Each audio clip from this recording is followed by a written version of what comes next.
Madame, Monsieur, bonjour et bienvenue dans notre magazine en direct de la rédaction du mois de mai. Un numéro consacré tout d'abord au prélèvement à la source, ou PASS, dont la mise en place à compter du 1er janvier 2019 soulève un certain nombre de questions. Et pour nous éclairer sur différents points, j'aurai le plaisir d'accueillir Claire Garabédian, rédactrice spécialisée de la rédaction fiscale. Puis nous poursuivrons avec le deuxième épisode de notre série consacrée au CSE, toujours en compagnie de notre experte Karina Flalo, avec cette nouvelle question: que faut-il négocier avant la mise en place d'un comité social et économique? Il est temps à présent d'accueillir Claire Garabédian pour le volet PASS de cette édition. Bonjour Claire. Bonjour Marianne. Alors nous le savons tous, le prélèvement à la source arrive avec une mise en place à compter du 1er janvier 2019. Ceux qui ont déclaré en ligne leurs revenus de 2017 ont eu la joie de découvrir d'une part le taux de prélèvement qui serait appliqué à leurs revenus dans le champ du prélèvement à la source et d'autre part qu'ils disposaient de certaines options à valider concernant ce taux. Je ne suis sans doute pas la seule à être un petit peu perdue, il serait utile d'être éclairée sur ces options, Claire. Oui, je pense que tout le monde, ou la plupart des gens ont été déclarés, ont lu quelques infos ou lu la vidéo de 2 minutes et puis ont vu qu'ils avaient un délai pour ces fameuses options. Donc, ils ont remis à plus tard. Donc, alors, avant d'aller dans le vif du sujet sur ces options, juste un tout petit rappel en arrière sur le prélèvement à la source. Il faut bien distinguer, il prend soit la forme d'une retenue, donc qui est collectée par l'employeur pour les salaires, les pensions, les rentes viagères à titre onéreux, et par un acompte, enfin, ça prend la forme d'un acompte pour d'autres revenus comme les revenus fonciers, les revenus des exploitants, les BNC, les BIC, les revenus de dirigeants, des pensions alimentaires. Et là, ce n'est pas un employeur qui collecte, c'est prélevé directement sur le compte bancaire du contribuable. Et dans tous les cas, il n'y a qu'un seul taux de prélèvement. Il n'y a pas un taux pour l'acompte, un taux pour la retenue si on a différentes sources de revenus, mais bien un seul taux. Sauf peut-être subtilité vraiment pour cas d'option pour un taux neutre pour les salaires, on y reviendra par la suite. Et donc retenir également, donc, en principe, le taux de prélèvement utilisé, c'est ce qu'on appelle le taux personnalisé. Donc c'est un taux commun au foyer fiscal du couple en tout cas.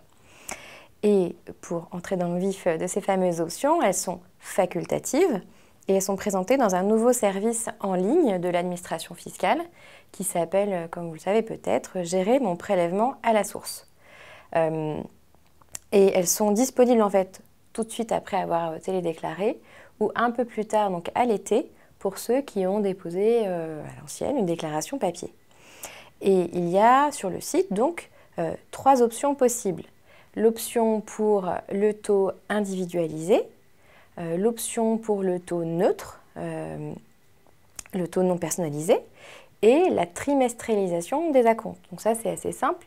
Comme son nom l'indique, les acomptes sont dus en principe sur une base mensuelle, donc prélevés sur 12 mois, et on peut opter pour qu'ils soient prélevés de manière trimestrielle, tout bêtement. Oui, j'ai une première question là-dessus. Est-ce qu'on peut choisir la date du prélèvement sur son compte bancaire?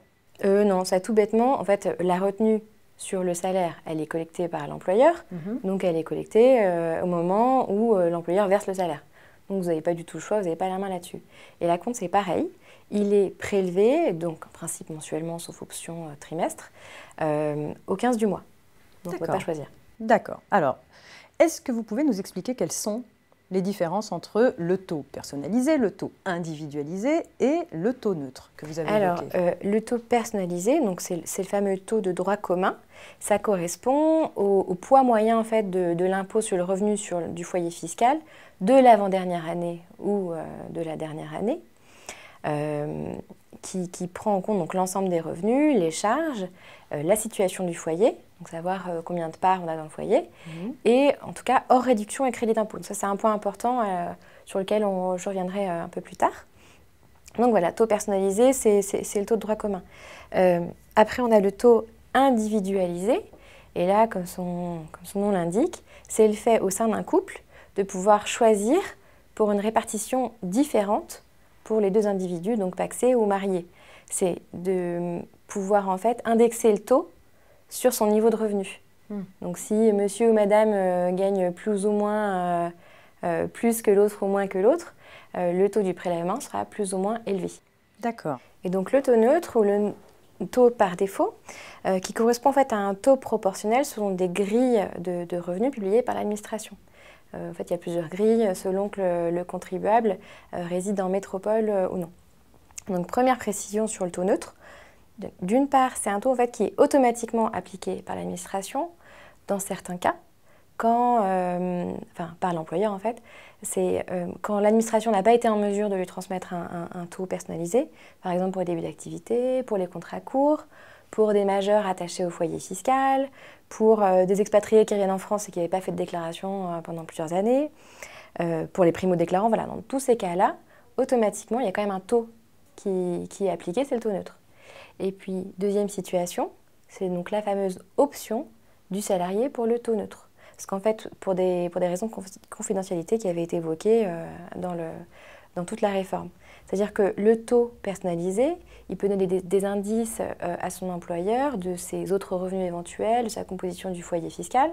Donc le salarié peut refuser ça et demander à se voir appliquer un taux neutre. D'accord. Mais alors juste attention, c'est-à-dire que si on applique un taux neutre et que le prélèvement collecté avec le taux neutre est inférieur au montant qui aurait été prélevé avec le taux personnalisé de droit commun, le salarié devra faire un complément d'impôt auprès de l'administration.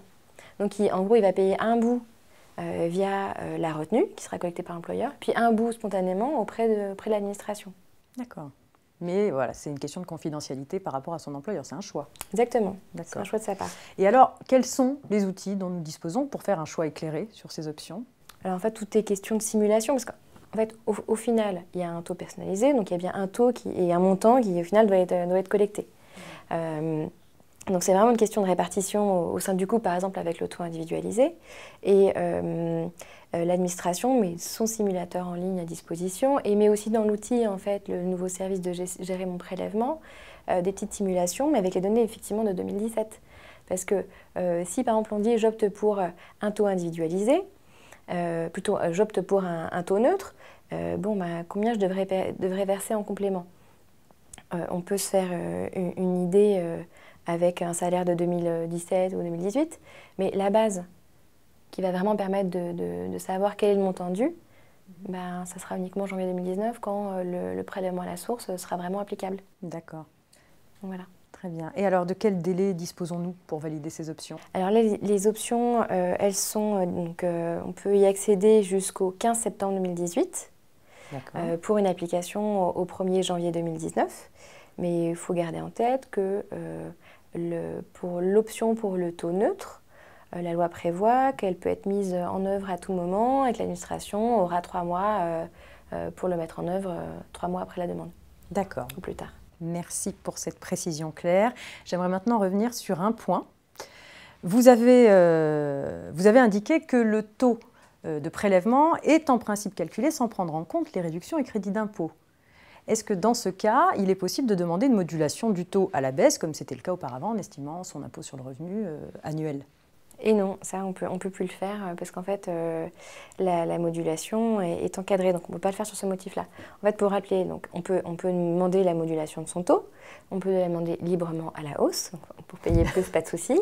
On peut demander une modification du taux en raison de changements de situation famille qui sont listés. Il y a vraiment c'est normal, c'est la naissance, le décès d'un conjoint, la séparation, le divorce. Donc ça va changer effectivement le calcul de l'impôt. Donc ça, on peut le demander quand on veut. De manière immédiate? De manière immédiate, d'accord. Voilà. Mais en revanche, pour la modulation à la baisse, elle est très encadrée et surtout, c'est qu'elle est valable sur le fondement d'une baisse de revenus. Donc, elle n'est pas valable dans le cas où les réductions et crédits d'impôt n'ont pas été pris en compte. Et ça, l'administration a été assez claire dessus, qu'il n'y aurait pas d'arrangement à l'amiable avec le contribuable sur ce point. Et donc, si j'ai des réductions et des crédits d'impôt en 2017 et en 2018, mais que mon taux appliqué en janvier 2019 n'en tient pas compte, à quel moment est-ce que ça va finalement être pris en compte? En fait, théoriquement, ça sera pris en compte au moment du calcul de l'impôt sur le revenu 2018. Donc, ça se fait quand la déclaration des revenus 2018 est traitée, donc a priori en septembre 2019. D'accord. C'est-à-dire que ça revient à avancer quand même de l'argent pour récupérer après. Sauf que le législateur, il est bien conscient du problème de trésorerie que cela peut engendrer et il a prévu un aménagement. L'aménagement, c'est qu'il va faire une petite avance de crédit d'impôt. Donc au premier trimestre de 2019, on peut avoir un crédit d'impôt qui est égal à 30% des dépenses éligibles au crédit d'impôt, enfin à 30% du crédit d'impôt payé en 2017. Donc concrètement, on va recevoir une petite avance en 2019, premier trimestre, et puis on aura le solde donc réel afférent aux dépenses engagées 2018 en septembre 2019, une fois que la déclaration des revenus 2018 est déposée et qu'elle est traitée. D'accord, voilà. Très bien. Alors il y a un autre point qui interpelle. On parle tout le temps d'un prélèvement contemporain. Alors, on vient de l'entendre, le PAS, il est calculé par rapport aux données de N-1 ou N-2. Pourquoi ? En fait, ça c'est vraiment lié à la complexité de notre système fiscal. Contrairement à nos petits voisins européens, on a d'une part donc, un barème progressif et d'autre part un quotient familial. C'est vraiment propre au système fiscal français. Et donc il faut ces données, elles sont vraiment fiables pour une année X qu'une seule fois que la déclaration qui récapitule tous ces revenus est déposée et est traitée. Donc c'est pour ça que forcément l'administration, la dernière donnée qu'elle a en janvier 2019, c'est l'impôt sur le revenu, déclaration des revenus 2017 et impôt sur le revenu afférent à ces revenus 2017. Donc pendant les 8 premiers mois de l'année, elle va se baser sur les données de N-2. Et puis après, elle va rafraîchir ces données, parce que forcément, il y aura la déclaration des revenus 2018 qui sera déposée au printemps 2019, et on aura de nouvelles données dans la matrice. Donc premier piège, voilà. Et deuxième piège à éviter sur la notion de revenus contemporains, de prélèvement contemporain, c'est qu'il faut bien distinguer le calcul du taux de prélèvement de la base de prélèvement. Le taux de prélèvement, ok, c'est basé sur N-2, N-1, d'accord. Et la base de prélèvement, elle est vraiment contemporaine pour les salaires. C'est en janvier 2019, c'est bien le salaire 2019 qui sert de base avec le fameux taux. Mais pour les acomptes et pour notamment les revenus des exploitants ou les revenus fonciers, vous n'allez pas déclarer en janvier 2019 vos revenus fonciers afférents au mois 2019. En fait, encore une fois, on va se baser sur les revenus de N-2 et N-1. Donc pendant 8 premiers mois de l'année, ça sera basé sur N-2 pour les revenus de N-2, et pour les 4 derniers mois de l'année sur les revenus de N-1. D'accord. Bon, merci pour tout cet éclairage sur le prélèvement à la source. Nous aurons certainement l'occasion d'y revenir, je pense. Oui, alors je me permets de rebondir dessus. C'est qu'on est en train de finir la mise à jour donc de l'ouvrage consacré au prélèvement à la source, deuxième édition, qui sortira en juin 2018. Très bien. Merci Claire. À bientôt. Le comité social et économique constitue un des éléments phares de la réforme du Code du travail issue des ordonnances Macron du 22 septembre 2017. Après un premier épisode relatif au moment où une entreprise doit impérativement mettre en place son CSE, Karina Flalo, chef de rubrique en droit social au sein du groupe Revue Fiduciaire, nous explique aujourd'hui dans quelles circonstances la mise en place de cette nouvelle institution représentative du personnel présuppose certaines négociations.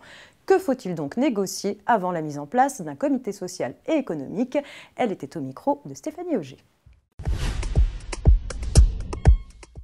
Alors il faut vraiment avoir à l'esprit que la réforme du Code du travail a clairement conçu ce comité social et économique comme une instance se voulant avant tout conventionnelle et donc évidemment basée sur des négociations préalables. Alors cette incitation à négocier est extrêmement forte puisqu'elle vise tout autant le périmètre du CSE que ses moyens, que le nombre de ses membres et de leurs heures de délégation ou même ses attributions. Donc en fait, on comprend que les partenaires sociaux vont vraiment pouvoir s'emparer d'un champ de négociation extrêmement large.